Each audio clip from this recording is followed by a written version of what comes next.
This is my second video on mathematical backgrounds for simplex method. In my last video, I have discussed matrices and determinant and about linear equations and how we can associate linear equation with the matrix notation. Now in this video, we'll be talking about vectors and hyperplanes. So let us define what is vector. A vector in Rn is an ordered tuple of n real numbers, and we denote vector A by A1, A2 up till An, and these AIs are called the component of A. So let us expand this. What do I mean by this definition? Let me to consider first the real line. So when n is equal to 1, so this value n I am taking it as 1. This value that I have written here. When n is equal to 1, this is real line, and in the real line we know that we have here 0 and then we have positive point. These are integers, rational, all lies on this line, and on this side we have written the -4. Now any vector here means that we are trying to write a point here, and this vector means that if I consider this vector in the form of a scalar, then I will only write A is a vector which consists of point A1, and of course this A1 is a point that belongs to some real. And if I also want to associate the direction, so I may say that vector is going in this direction or the vector is going towards the left side. So any vector in the real line consists of only one point. Now for n is equal to 2, let me to consider R2 plane. In R2 plane, we can see now I'll take two independent coordinates. So suppose on this side I take x1 and on this side I take x2. In usual sense, we take xy plane. So that is same, or we consider that it is a complex plane. Now in xy plane or in x1, x2 plane, considering these two are independent axes, so I can take any point, say x1, x2 here. So this is the ordered pair that I represent here by vector. So whenever I consider a vector A is a vector in R2, this means A has two component A1, A2, and these two component A1, A2 belongs to real. So we can again talk about the direction. So we are not interested in knowing here the physical direction meaning, but at this moment we are only trying to understand how this vector is represented into coordinate system. So when n is equal to 3, so now we are in R3, three-dimensional plane. So in our three-dimensional plane, we must have obviously 3, x1, x2 and x3, and in usual sense we might consider it as xyz plane. So any vector here A, that is written as a1, a2, a3, and these ai must belong to the real. So we may consider any point here such that 1, -2, 3. So this is a vector in R3 plane. So obviously the value for A is 1 and this value for A2 is -2 and this value is 3. So this is a simple vector in R3. So in general, now for general n, we consider this as Rn, and this is what we call it as n-dimensional space. So when we say n-dimensional space, we may also call this as Euclidean space. So in the Euclidean space, now from this above notations, it is very clear now that I am considering a vector A in Rn. That means A have n components. So A1, A2 up till so on An, and each AI belongs to real. So this is how we can write a general vector in Rn. Now let's talk about some basic properties of the vectors. We say that two vectors are equal. So consider two vector A and B, and these two are equal if and only if their corresponding components are equal. As we did in the last video, in the matrices, the corresponding entries must be equal. Similarly here, A1 must be equal to B1, A2 must be equal to B2 and so on. An must be equal to Bn. Sum and difference of the vector, we can do it as the normal in the real number, but the corresponding addition and subtraction has to be done. So for example, I am summing two vectors A plus B or minus B.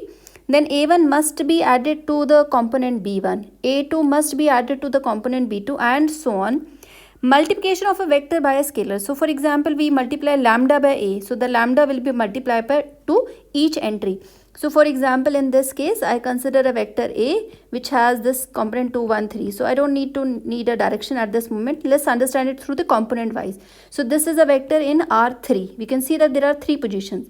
So and I want to multiply this 4 times A. So this means it is 4 times this vector. So this is a scalar multiplication, and this 4 will be multiplied to each component. So this would be the scalar multiplication.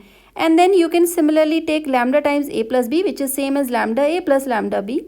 Lambda times again a scalar multiplication is same as lambda u into A. So lambda mu into A, they both are kind of a scalar and they further multiply to each other. Now let's talk about the row and column vector. An n vector A of this type, this is called a row vector. So whenever it is written in the form of a row, this is simply called as a row vector. And if I take its transpose, we have discussed a row changed into a column. So at this moment, this is a row. If I write this into a column, this will be considered as a column vector. Now let's talk about linear combination of vectors. So in the linear combination of vector, we consider k vectors. So consider k vectors in the Rn and consider the k scalars.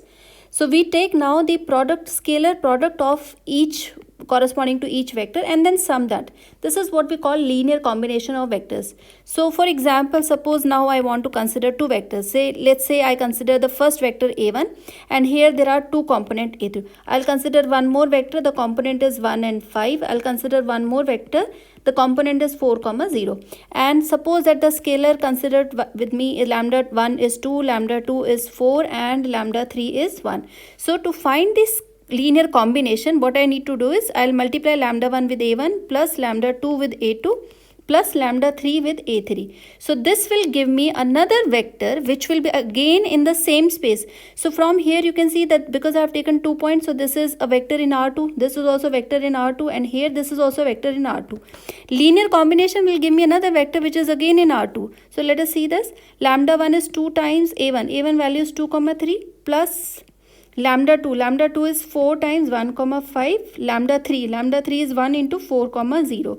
So this value is 4, 6. So this is a scalar multiplication plus 4, 20 plus 4, 0. And now I am going to sum coordinate wise. So 4 plus 4 plus 4. So that value is 12. And then I get 6 plus 20 plus 0. So this value is 26. Now you see again we got 2 points. There are two components and so this belongs to R2. So linear combination means that we are finding again a vector in the same dimensions. Now let us define linear dependent and linear independent vectors. So we consider again the set of vectors a1, a2 up till ak belong to Rn and consider the same number of scalars and consider the linear combination and put this linear combination equal to 0. And for this relation, we say that the vectors are linearly dependent if this relation holds for some lambda I not equal to 0, at least one of the lambda I should not be equal to 0. Then we say that the above set of vectors, this is linearly dependent. If this linear combination which is equal to 0, this holds only if all of the lambda I must be equal to 0, then we say that this set of the vectors that we have considered is linearly independent. Say for example, now let me to consider as vectors a1. This is 1, 2 and let's consider a2 vector that is 2, 4. And now let's take a linear combination of this. So linear combination means I need to take lambda 1 a1 plus lambda 2 a2 must be equal to 0. So this means 1, 2 plus 2, 4. And for some choices of lambda 2, this relation should hold. Now if it hold only for lambda I equal to 0, I will consider the set of vectors is linearly independent. If I can find some lambda I for which this relation is equal to 0 and those lambda i's are not equal to 0, then this becomes the linear dependent. So I can see that 1, 2 is twice the 2, 4. So here I can take the value as this 2 and here I can consider this scalar value as -1. So here this value will become 2, 4 plus, because of this negative inside it will become -2, -4. And now if I sum coordinate wise, you see that we get 0, 0 vector. So that 0 is actually a 0, 0 vector. So that means for the selection of these lambda 1 and lambda 2, and here I have selected lambda 1 as 2 and lambda 2 as -1. So for non-zero quantity, I got the linear combination equal to 0. That means these vectors currently are linearly dependent. So simply you can see that if one vector turns out to be a multiple of the second vector, these vectors are linearly dependent. Now let's take one example for linearly independent. Consider this example where I have considered a1 1 0 0, a2 as 0 1 0, a3 as 0 0 1, and now I need to find lambda 1 a1 plus lambda 2 a2 plus lambda 3 a3, this linear combination, and put this linear combination equal to 0, and 0 means I have to consider the three coordinates further components as equal to 0. So in this case, lambda 1 into 1 0 0 plus lambda 2 into 0 1 0 plus lambda 3 into 0 0 1. So I need to find for which value of these lambda I this quantity is equal to 0, and you can see that because this is 1 and here these quantities are 0, so it is not possible for us to find a non-zero quantity. This relation will hold only if when we consider lambda 1, lambda 2, lambda 3 all equal to 0. So 0 into anything will be 0, here also it is 0, and the third quantity is also equal to 0. So in this case, this is called linearly independent vectors. So here a1, a2, a3 are linearly independent vectors, and in fact these are the standard linearly independent vectors that we choose, and we consider them as E1, E2, E3. We have considered now this in the system of R3 because of these three components. And in general, you can see whenever we are in R1 plane, you can consider E1 standard independent linear vector as 1. For R2 plane, we can consider the standard linear one as 1, 0 or E2 as a 0, 1. So from these two, we can span the whole points in the R2 plane, and similarly this one is in R3. And now from here, let us see what is basis set. A linear independent set of vectors A1, A2 up till AK of Rn having the property that any vector of Rn can be expressed as a linear combination of these vectors, then we call this as a basis set for Rn. So basically, say for example, I am in two-dimensional space and here I have x1 and x2, and I want to generate this vector 2, 4 with the help of the two linearly independent vectors A1 that is 1, 0 and A2 that is 0, 1.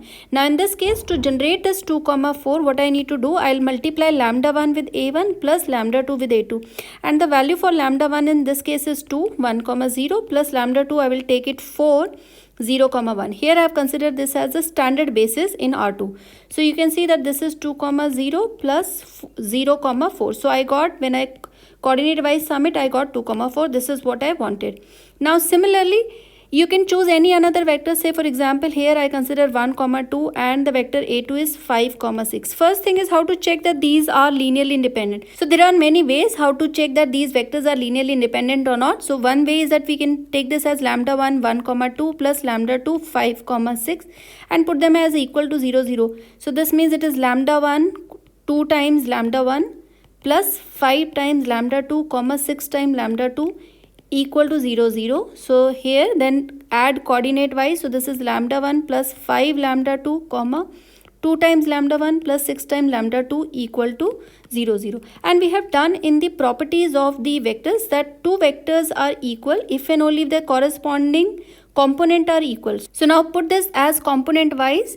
So lambda 1 plus 5 lambda 2 must be equal to 0, and 2 times lambda 1 plus 6 times lambda 2 must be equal to 0. Now the first, multiply the first one by 2 times so that we can cancel it out. This will be 10 lambda 2 equal to 0, and keep this as it is 2 lambda 1 plus 6 lambda 2 equal to 0. Now subtracting these two, we get these two cancel, and this will be 4 times lambda 2 equal to 0. Obviously 4 is not equal to 0, so this implies lambda 2 must be equal to 0. So that is the value for lambda 2. And similarly, we can now find the value for lambda 1. Say from the first equation I am trying to find out, this is minus 5 times lambda 2. Because lambda 2 is 0, so minus 5 into 0, lambda 1 is also equal to 0. And as we see that lambda 1 and lambda 2 are both 0, so obviously this relation hold. But because lambda 1 and lambda 2 both are 0, so these vectors are linearly independent. So this is the way we can solve it as considering this in the system of equations.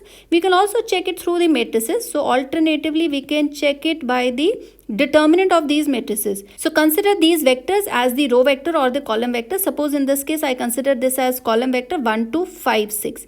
Now take the determinant of these two vectors. So once I want to take the determinant, so 6 into 1 minus 2 into 5. So that is 6 minus 10, and if this is not equal to 0, this means they are linearly independent vectors.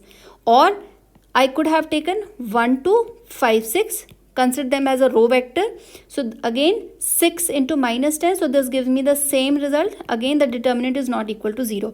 For the dependent vector, the determinant is always coming out to be 0. So for example, in my previous case, so we can verify here the determinant 1, 2 and 2, 4. So we multiply 4 minus 4. You can see that the determinant is equal to 0. So whenever the vectors are linearly dependent, the determinant corresponding to that vector is a 0.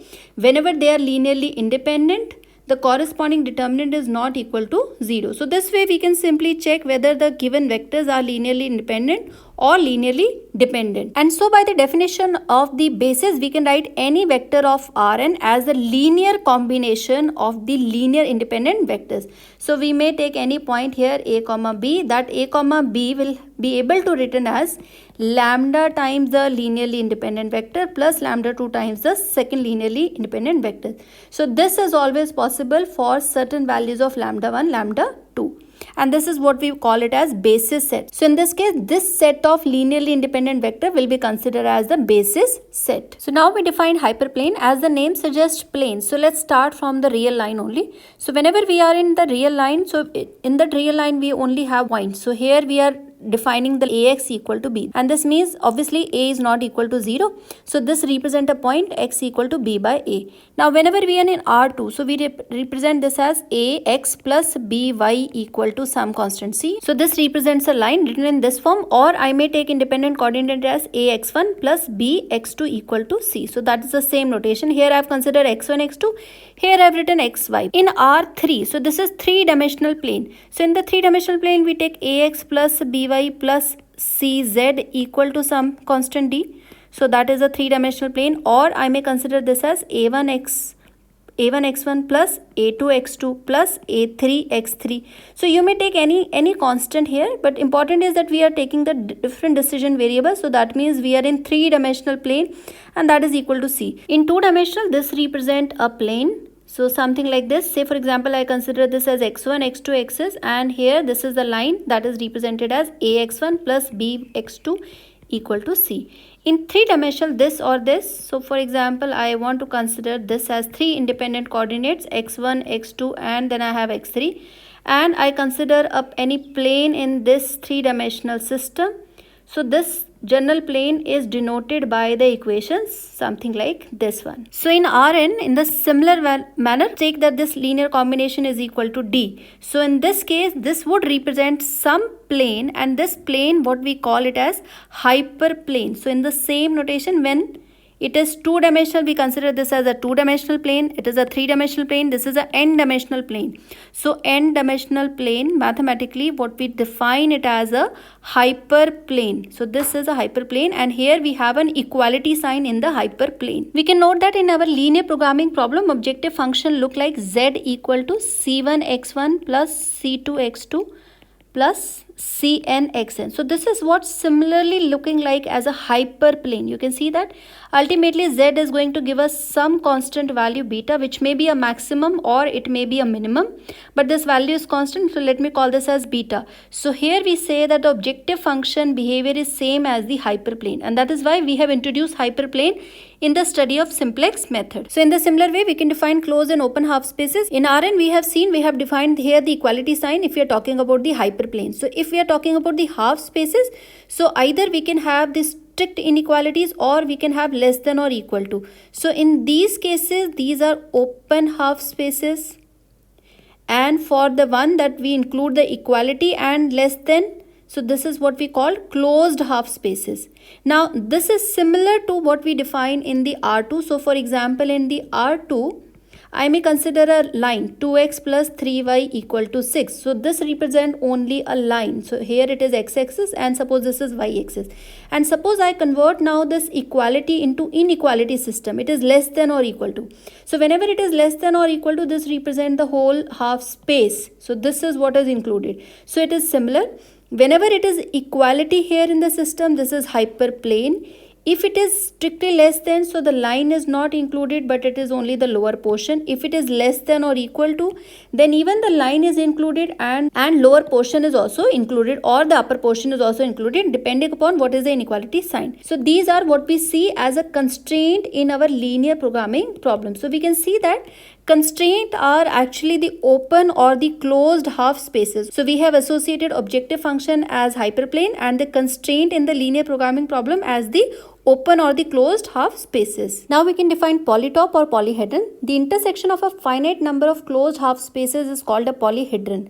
And if the polyhedron is bounded, then it is called polytop. And polytop is closed and bounded. So let me to first consider this definition, and to explain this definition, let's consider some closed half spaces. So I am considering x1 greater than 0 and x2 greater than or equal to 0. So these closed half spaces are simply that I write here x1 axis, and here this is x2 axis. So when x1 and x2 both are greater than or equal to 0, and we are taking the intersection of these two. So intersection means that we will be in the first quadrant only. So when we are in the first quadrant, it is going to give infinite number of points that comes from the intersection of these two one. But we can see that this is a unbounded. This is not bounded. So if it's not bounded, we will call this as polyhedron. Consider one more example. In this case, if I consider this as x1, x2, such that x1 plus x2 is less than or equal to 1, x1 greater than equal to 0, x2 greater than equal to 0. In this case, I will have the system as, now this would be the line x1, x2, it is less than, so that means this is the region, and because x1 is greater than 0, x2 is greater than 0, so the intersection of all these, now each one is like a closed half space. Closed because it is less than or equal to, greater than or equal to, we have just seen in the definition, it is less than or greater than, so this represents a closed half space. And we can rewrite these constraints. We can see that x1, x2 is less than or equal to 1. The second constraint is x1 plus 0 times x2 is greater than or equal to 0. The third is 0 times x1 plus x2 is greater than or equal to 0. So these represents the half spaces, closed half spaces, and we have taken now the intersection of closed half spaces. So the intersection give me this region, and this region is bounded. It is closed, it is bounded as I mentioned in the definition, and it has finite number of corner points. So whenever the region is bounded, I am going to give this name as polytop. If the region is open, after finding the intersection, it is going to give the name as polyhedron. So in a linear programming problem, we can see that if I have this objective function, this can be understandable as a hyperplane, and the constraint look like as the half spaces, and these are closed half spaces because we have the sign as less than or equal to. So we want to find a feasible region. Feasible means the common point that satisfy these constraints. So those set of points which satisfy both the constraint will come from the feasible region, and this is why we find the intersection of these constraints. So that means we are trying to find the intersection of the closed half space. So we are looking for the region polytop. It may be a closed region or it may be an open region. So we are looking for polyhedron, and based on this polyhedron region that we get, we want to optimize these points in that particular region to get the best value for this objective function, that is minimization of z. And if we include the equality in the constraints, say for example we consider now the slack variable here. So for example we consider s1 equal to 1 and the second constraint is 2x1 plus x2 minus s2 equal to 5. So in this case we can consider these closed half spaces as hyperplane only. So we find the intersection of these hyperplane, and in the intersection of these hyperplane we get certain number of points that satisfy these two conditions and that we want to optimize. So in my next video from polytop, we will be next talking about convex sets.